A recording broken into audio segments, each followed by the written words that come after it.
want to tell you something about this man that you're about to hear. Those of you who have been with us throughout the years know the content of his character.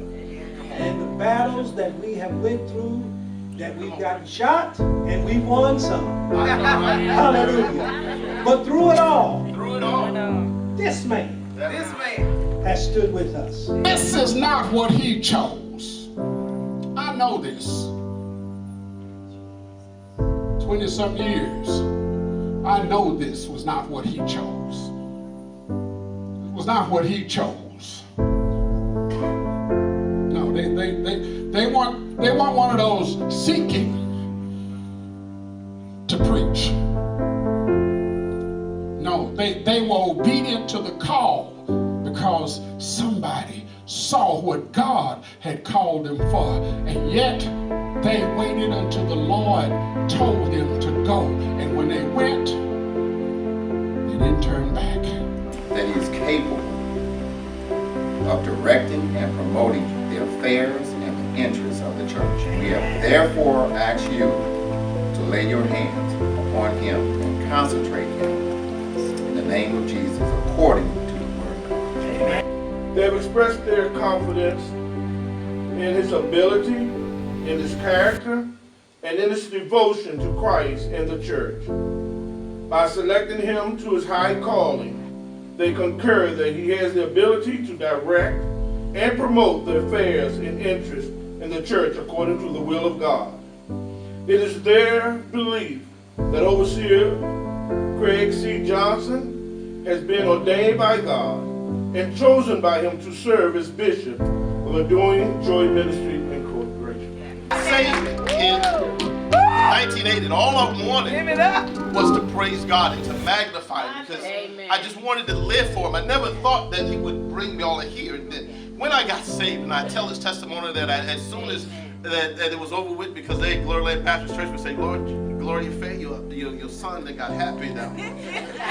And I felt like somebody turned on the hot shower, and the anointing came, and I was in the choir, and all of a sudden the hands was up speaking in tongues. They was like, what you doing in this Baptist church?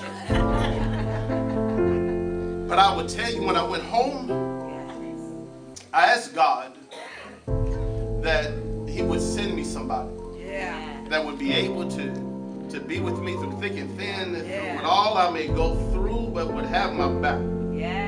That was April of 1980. Oh God.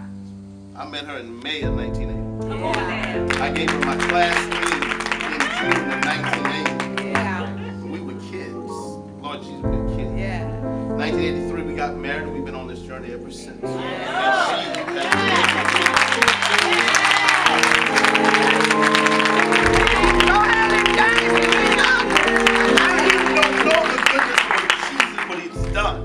And so I just thank God for her, because she has, all the nights when we're counseling, I say, baby, I'll be back here, or when I took everything else out to make sure somebody else had, and I took from us, she said, okay, God tell you to do, and so she's always been there. So now I try to spoil her as much as possible.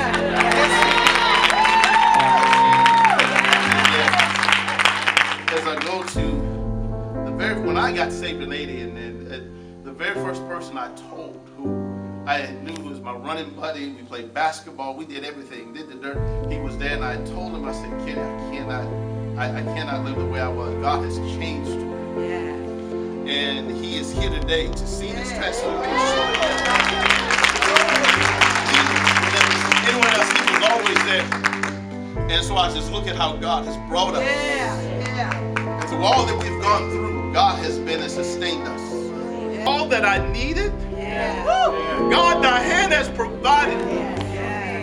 Then there was a silence in the house, because we had to begin to think of the goodness of Jesus and all that he's done. And when you begin to start thinking about what God has done, the Spirit would just move in the house.